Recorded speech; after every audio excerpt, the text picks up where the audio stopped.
Hi everybody and welcome. Today I'm going to answer the question, why is your Google Maps application upside down? We have a couple of reasons about this issue. The first one is that your map may be rotated. You may have accidentally rotated the map using two fingers. On touch screens you can rotate the map using your fingers, as you can see, and as you can see, your map is upside down like that.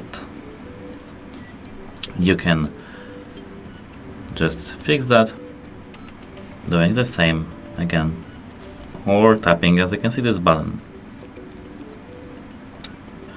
Here, as you can see now, our map recalibrated. So, apart from that, the issue may be that your compass is misaligned. And to fix that your compass is misaligned, we have to tap here and here once again. Here we will have the monit to recalibrate the phone. As you can see, I have my phone calibrated, so I don't have this issue. That's it. Hope it helps you, and goodbye.